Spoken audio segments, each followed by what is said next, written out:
Donc, on va continuer donc le cours. Donc, ça c'est la deuxième partie. Donc, je vais parler des configurations. Donc, la configuration au décollage. Donc, les trains et volets sont sortis. Les trains et volets sortis. Voilà.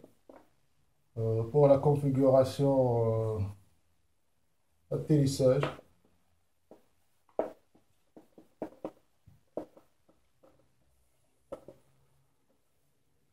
C'est-à-dire pendant l'atterrissage, j'aurai train sorti, volet, position atterrissage. Train sorti et les volets, position atterrissage.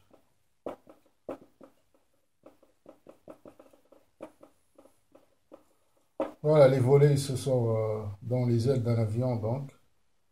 Ça, ce sont les volets. Voilà les volets ici, hein. Ils sont en position d'atterrissage. Donc, configuration lisse, phase d'accélération, c'est-à-dire. Configuration lisse, ça s'appelle. Donc, en phase d'accélération, donc les trains et volets rentrés, hein. Train, volet, rentrés. Ça, donc, ça, c'est les différentes configurations. Qu'est-ce que j'aurai maintenant? Voilà, je vais donc parler un petit peu des performances exigées sur la trajectoire. Je vais donc vous donner un petit résumé pour les bimoteurs, trimoteurs et quadrimoteurs pendant le deuxième segment.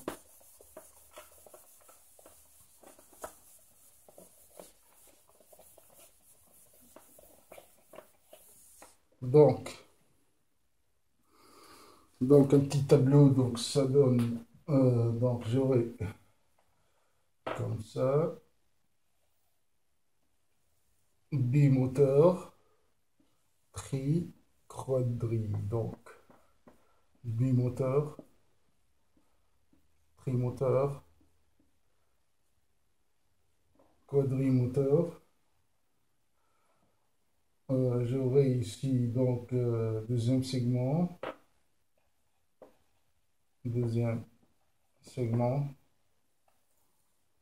ici donc troisième segment,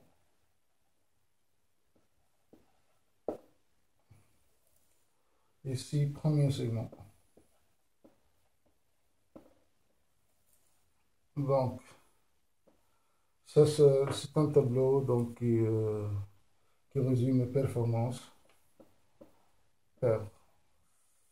Performance exigée sur la trajectoire.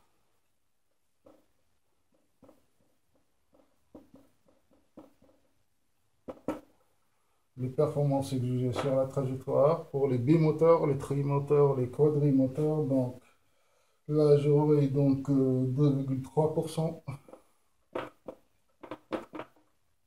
Ensuite, j'aurai 2,7%.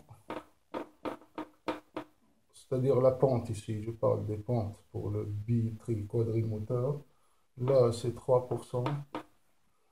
Pour le troisième segment, 1,2%. 1,5%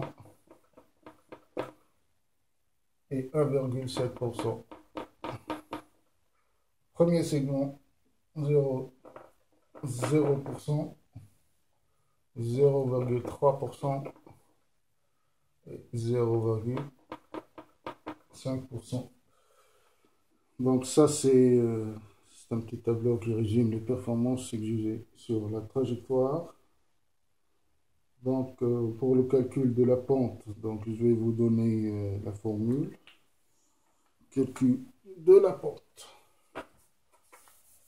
Ça, tout ce que je viens d'écrire, il faut l'avoir par cœur, il faut l'apprendre par cœur.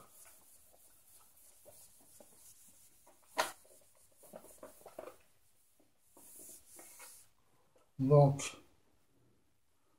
la pente en pourcent.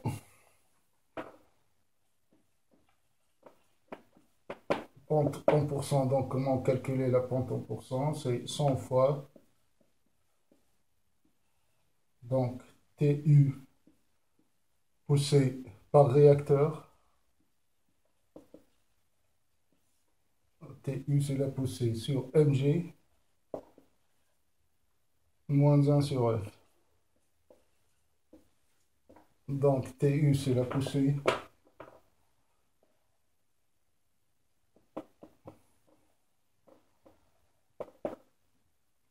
par réacteur.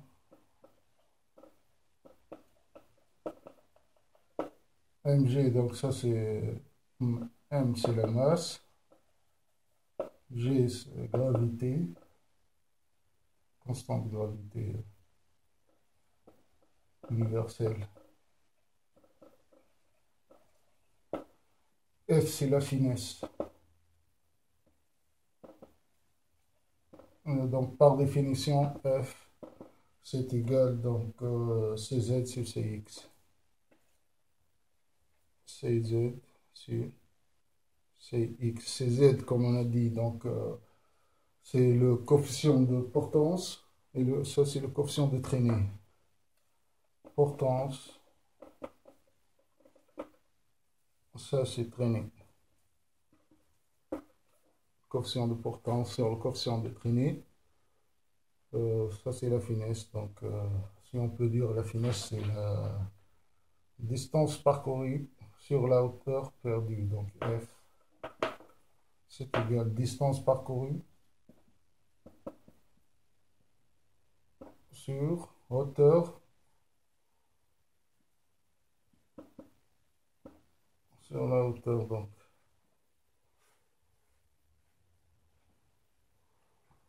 voilà, ça c'est la finesse. Donc je vais vous donner donc une autre formule.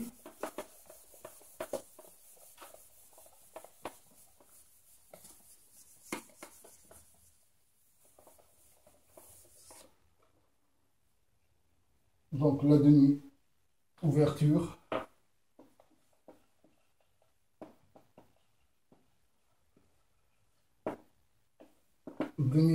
donc par définition E sur 2 c'est égal donc 90 mètres plus 0,125 fois la distance D. Voilà, ça c'est la demi-ouverture. Donc parfois on demande dans les examens de définir donc la demi-ouverture. Donc ça concerne donc le décollage. Pour ce qui concerne donc l'atterrissage, il n'y a pas grand chose. Donc je vais parler un petit peu des vitesses, hein. Voilà, donc pour l'atterrissage.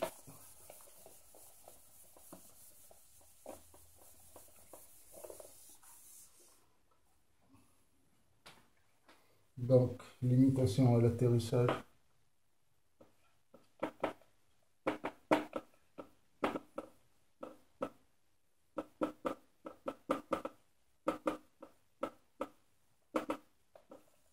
Donc les vitesses, donc j'ai premièrement VMCL, c'est une vitesse minimale de landing. Vitesse minimale control landing. Vitesse mini, c'est control landing. Ça c'est VMCL. J'ai VLS, vitesse VLS, vitesse low speed.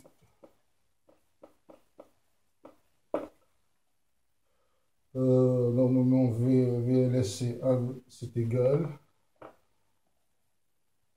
VLS, c'est égal à 1,3 fois VS. Vstall. Stall, ça c'est la vitesse de décrochage, VS.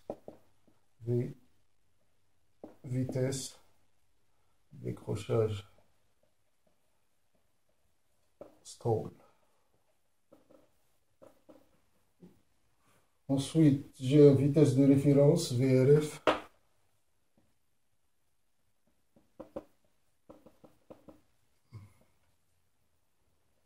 Référence. VRF, donc qui est égal à 1,3 VS.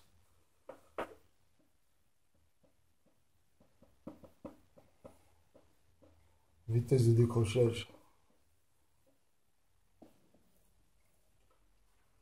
Qu'est-ce qu'il me reste donc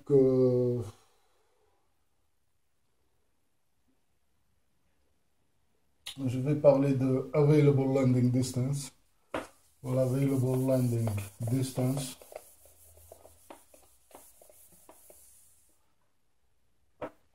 Available Landing Distance, c'est entre 50 pieds et l'arrêt total de l'avion. L'aircraft, l'avion. L'aéronef. Donc ça c'est la piste, voilà.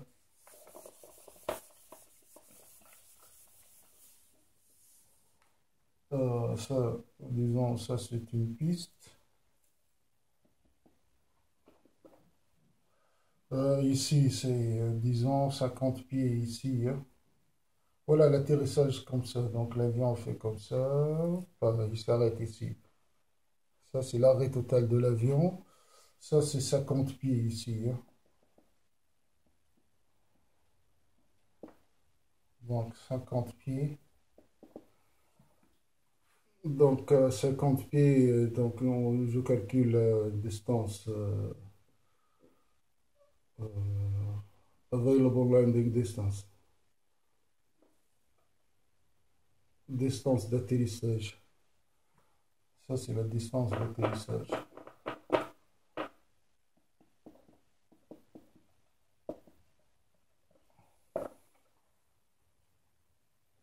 On la calcule donc c'est du 50 pieds de la piste jusqu'à l'arrêt total. Hein. Donc, je vais parler maintenant pente remise des gaz et différents. La pente remise des gaz et différentes donc, configurations. Je vais vous donner aussi un petit tableau. Comme ça facilite l'apprentissage.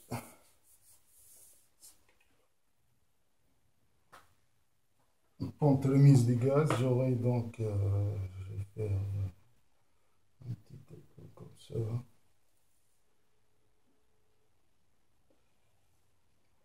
Voilà.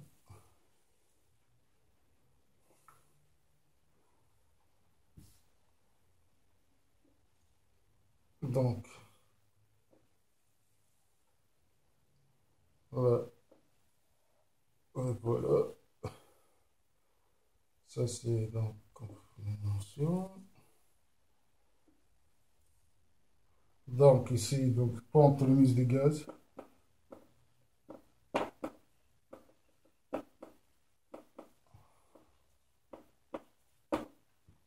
Pente remise des gaz pour le bimoteur,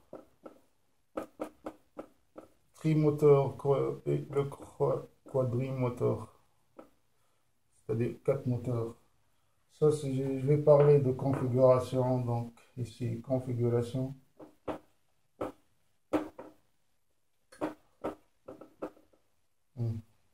Donc, pour l'approche,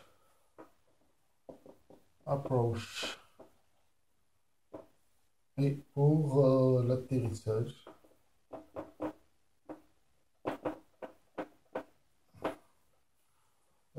Pour l'approche, donc,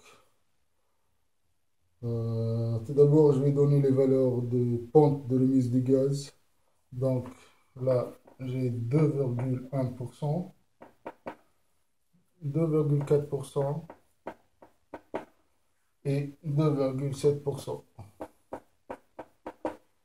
Et ici, donc, c'est constant pour les trois. Donc, pour la terre, pour le bi, le tri, quadrille, j'aurai 3,2%. Donc, configuration, on approche. J'aurai donc les trains rentrés. Train à rentrée. N-1 moteur. Et j'aurai donc l'IAS, donc l'IAS qui est inférieur donc ou égal à 1,5 VS. Donc l'IAS c'est Indicated Airspeed.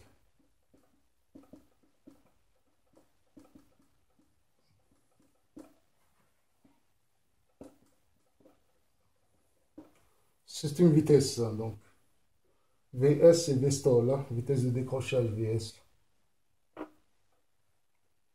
Pour la configuration, donc atterrissage, j'aurai le train sorti.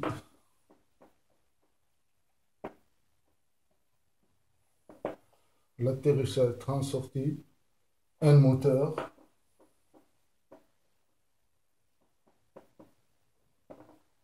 Et l'IAS, c'est inférieur ou égal à 1,3 VS. Voilà, ça c'est le tableau, ça c'est les configurations. C'est important ce tableau-là, donc on pose toujours des questions là-dessus. Il reste donc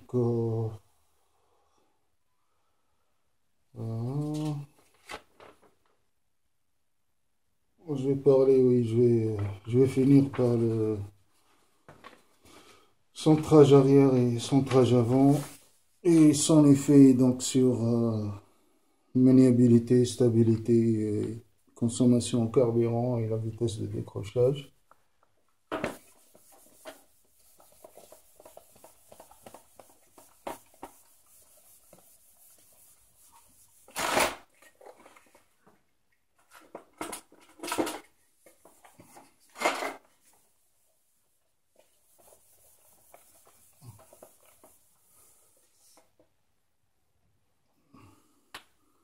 Centrage arrière.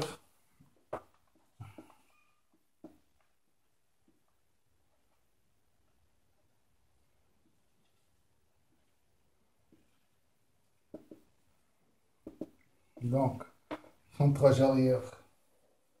Maniabilité, donc.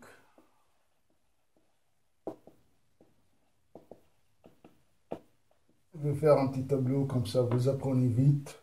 Stabilité.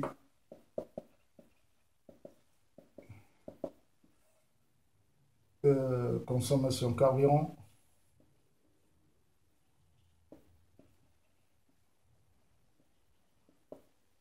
Et VS, vitesse de décrochage.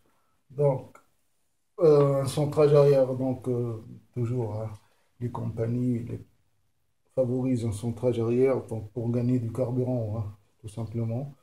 Donc, l'effet d'un centrage arrière sur la maniabilité, donc, l'avion sera plus maniable, la maniabilité augmente, stabilité, donc elle diminue, consommation de carburant, elle diminue, vitesse de décrochage, elle diminue. Voilà, ça c'est pour le centrage arrière et pour le centrage avant. Au centrage avant, c'est tout à fait le contraire. Centrage avant.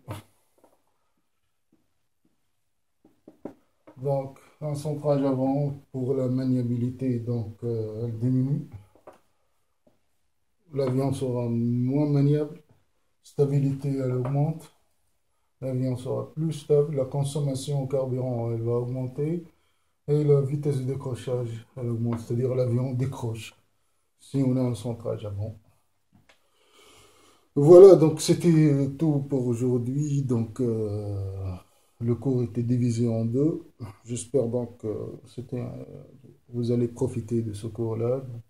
Les prochaines séances, je vais attaquer des exercices. Donc, n'oubliez pas de faire j'aime et abonnez-vous. Donc, et je vous dis à la prochaine. Salut tout le monde.